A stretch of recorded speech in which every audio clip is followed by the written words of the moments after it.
Take two. Okay, so I have unraveled the 10 feet that we saved from our working yarn. And this is why I don't like sewing in ends and I don't like joining yarn. So measuring out 10 feet and clipping it up and keeping it out of the way for me is totally worthwhile. For you, you might have cut it and you're joining new yarn, that's totally fine. So I'm going to go really through the basics. So if you know how to crochet, you can just single crochet around. If you are new, don't be intimidated. It's very easy. So I've got my hook. This one's 6.5 millimeters. You can use anything between, say, 5.5 or up to 8, I would say, just for ease of use. You don't want to go too small or it's going to be difficult to grab the yarn. So 6.5 millimeters is my sweet spot here. So the first thing we're going to do is we just need to pull our yarn a loop through to this side. So going through both, this is called the front leg, this is the back leg. So we're going to go through both of those. Grab your working yarn with the hook and pull it through. And as you see, I hold my yarn the exact same way as I knit. So if you're a continental knitter or Russian knitter like myself, it's really easy to adapt. Okay, so I pulled up my yarn into a loop, and then I'm going to do what's called a chain stitch, which is simply grabbing the working yarn with your hook and pulling it through that first loop we pulled up. Okay, and then we just want to snug that to tighten. Okay, so there's two ways we can do this. A basic single crochet would be go through this first front leg and back leg of the V of our edging stitches. Go through these two. And then the second way to do it, which is going to, it's same as knitting through just the back leg, which is going to give you this matching edge like we've done here. If you don't want to, that's totally fine. It's not going to make that much of a difference. So a basic crochet through both legs of the V. Grab your working yarn, pull it through so you have 2 loops on your hook. Reach through, grab your working yarn with your hook and pull them through both those loops. There, you've done your single crochet. Super easy, as you can see. So we'll try it again. So there's your 2 legs. Through both of these 2 legs, pull your working yarn through the legs, 2 loops, pull the working yarn through both the loops on your hook. I'll do one more and then I'm going to go through and just show you how the back leg looks. Okay, through these 2, grab your working yarn, pull it through both loops. Okay, so you can kind of see how that's more or less blending into the knitting and it leaves a bit of a hole. But when that's all done, those gaps aren't going to matter. So it gives you a nice tidy finish. Or if you prefer the look, we'll do it again this way. So I'm still going to pull it through there. So I've got my first loop, do that chain stitch, pull it through to make, and this would be one chain. If I did more, I can do a whole sequence of chains, and that's why it's called a chain stitch. Okay, so go back, we got our one chain stitch. Okay, so this time I'm going to rotate my work a little bit. So I've got front leg, back leg, and if you rotate it, you've got this, so front, back, and then this third, and third. So it kind of looks like the same V again. Let's get rid of my working yarn, okay? Front leg, back leg, third leg. So let's try one of those. So ignore the front leg, through the back. So we got these 2. Pull it through, grab your working yarn through both those loops. Okay, rotate your work a little bit through the back leg and third leg. Pull up a loop, working yarn through both loops. Through both loops. So this is really easy on the side edging. You have to get a little bit more creative as we go around corners. But so as you can see, this one has left us this row, and like I said, it matches what we've done here with our knitting into the back loop. Okay. So when we get around the corner, it's a little less obvious which legs we're going to go into. So what is most important is that we leave a leg, so we don't go into the front leg.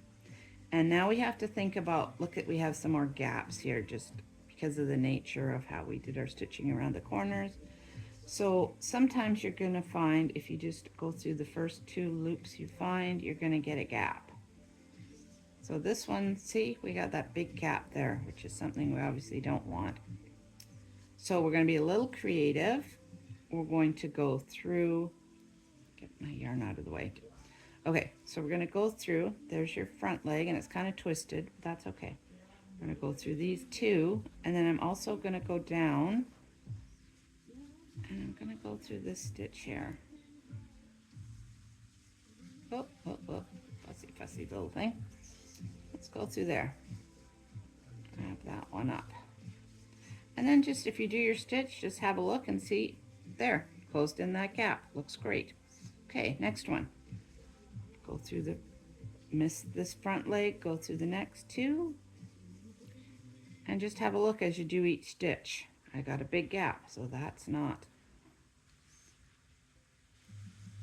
Okay, so we'll go through this, the back and the 3rd leg, and then we're going to just grab another one. Pull it through those 3, do your stitch, close that gap right up. And this is just right here, this is where we did our stretchy bind off, so we've got bigger holes here. So these ones I'm definitely going to go miss the front leg, go through the back and the 3rd, and then just grab this stitch. Stitch leg, not a full stitch. And we close that hole right up. Now, if you're not worrying about having that front leg border here, you've got a couple of options.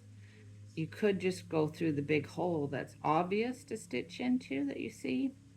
And I'll show you the difference here. Now I've ended up with a huge gap.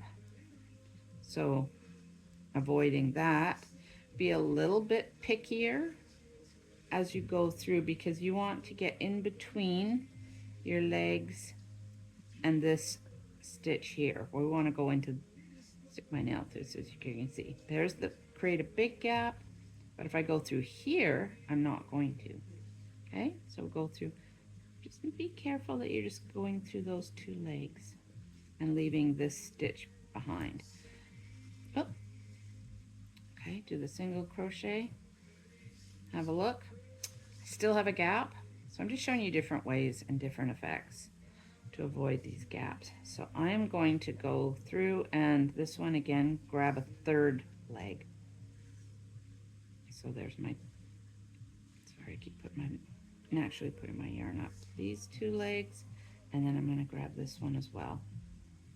And just do it, have a look, see the effect, see if you're happy with it. No gap. Perfect. Next one, this one, I'm obviously, it's so loose, I'm going to have to go for a 3rd. So I'm going to go through my back leg, 3rd leg, and I'm going to grab this stitch here.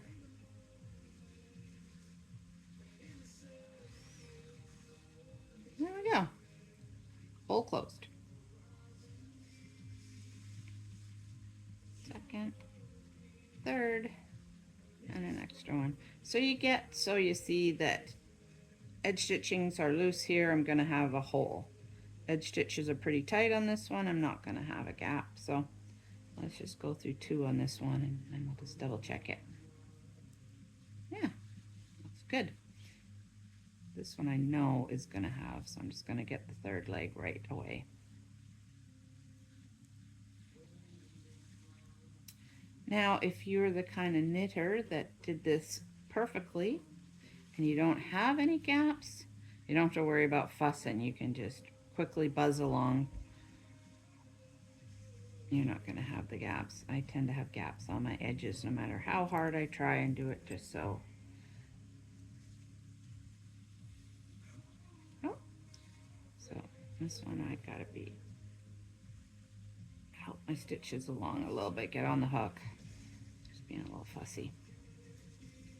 Okay, so even fussing with all this is just taking me a matter of a couple minutes.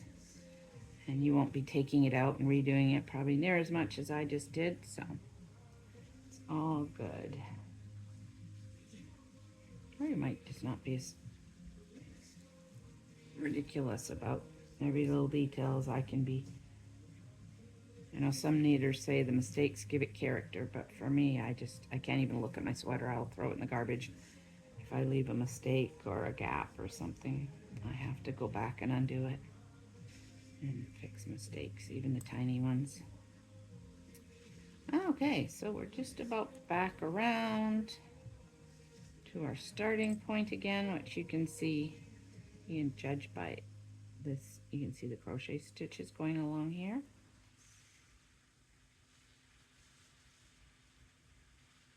Oh, come on. So again, I'm back at a corner, so it gets a little bit fussier where the next stitch is going to go. Here. And then how I like to join, you can just go through both legs of your very first stitch, pull it through. Instead of grabbing the working yarn, you're just going to pull that through your original yarn and then tie it up as if you go to knitting, and then sew that end in, and that's going to look okay. Or what I choose to do on my last stitch, leave that loop. I take my hook, come through, this is my first stitch. I take it from back to front through both legs of the stitch, place the hook back into that loop, snug it up a little bit, pull it through the back, and then kind of rotate your hook. This is might seem a little bit fussy, but it makes a big difference, I find, to the finished product. Now, as you can see, the 10 feet estimated, we have the perfect amount to sew in. Pull that loop tight. And now you've almost got an almost invisible join in your work. So there's the crocheted edge again. So whichever you like. Knit a little cute little sleeve.